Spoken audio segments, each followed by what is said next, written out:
TV. Here are the news headlines. Navy destroys illegal refining site in Rivers. APC chieftain decries lopsidedness in presidential census committee. Bauchi compensates families of hunters, civilians killed. Foreign minister opens up on rift with Governor Mohammed, and Osimhen breaks record-winning Turkish Cup with Galatasaray. That's on sports. Thanks for joining us. I am Cynthia Nwado. Here are the news in detail.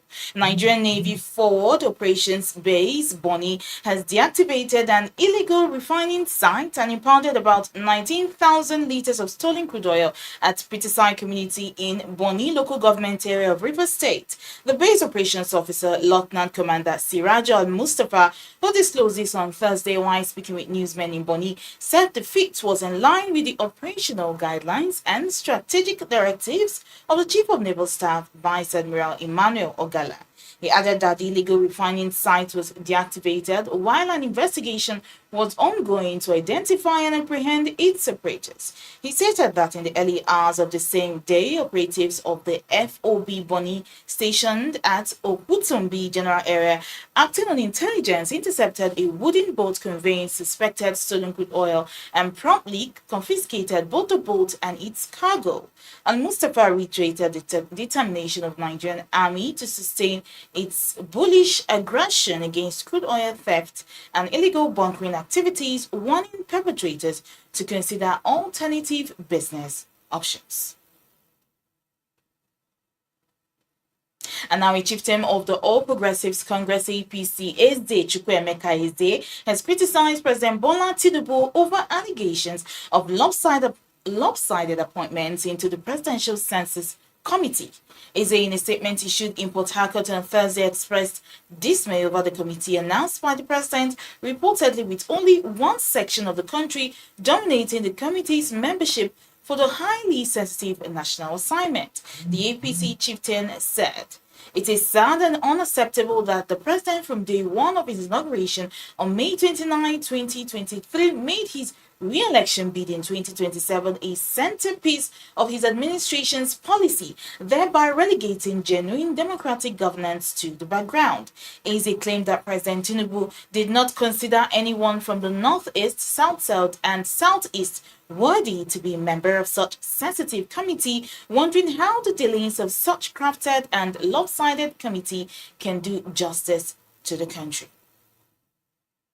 In other news stories, the Bauchi State Governor Bala Mohammed on Thursday provided 95 million naira to the families of 23 hunters and civilians recently killed in Al-Kaleri local government area of the state. Governor Mohammed announced the sum during a condolence visit to the bereaved families in the Duguri Gwana area, accompanied by a delegation of government and security officials. Leadership TV reports that armed bandits ambushed and killed more than 10 hunters in Mansour Forest within the Duguri Gwana district on May 4, 2025.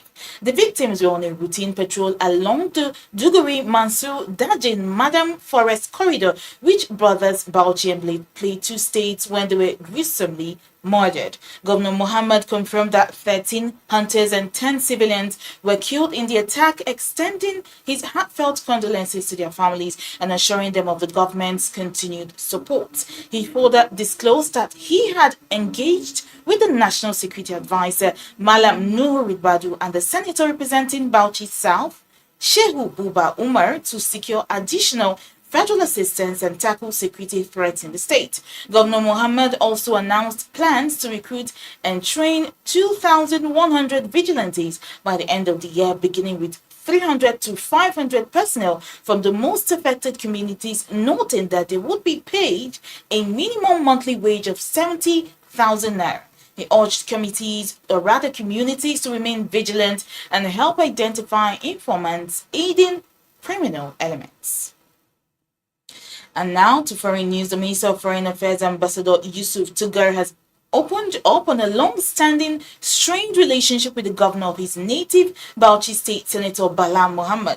In an interview with BBC Hausa Service on Thursday, Ambassador Tugar recounted a heated incident during Vice President Kashim Shettima's recent visit to Bauchi State. Recall that the altercation reportedly occurred on April 19 during a bus ride transporting dignitaries from Sir Abubakar Tafawa Balewa International Airport to the Emir of Bauchi's palace for a function. Among the occupants of the bus were Vice President Shettima, Ambassador Tugar, Governor Mohammed, his deputy Muhammad Awal Jatau, and others. Speaking to the BBC Hausa Service, Ambassador Tugar accused Governor Mohammed of initiating the confrontation by interrupting a conversation he was having with the Vice President. The minister further alleged that the governor insulted his late father and threatened to slap him.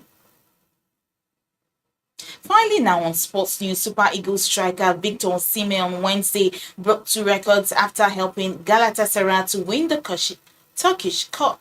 The 26-year-old scored 2 goals as Galatasaray won 3-0 against Trabzonspor in the Turkish club final. With his 35th goal of the season, Osimhen is now the club's all-time record goal scorer by a foreign football player in a season. He surpassed Galatasaray's former player Mario Jardel's iconic tally of 34 goals during the 2000-2001 campaign. Osimhen is also the first foreign football player to score twice for the club in the Turkish club final.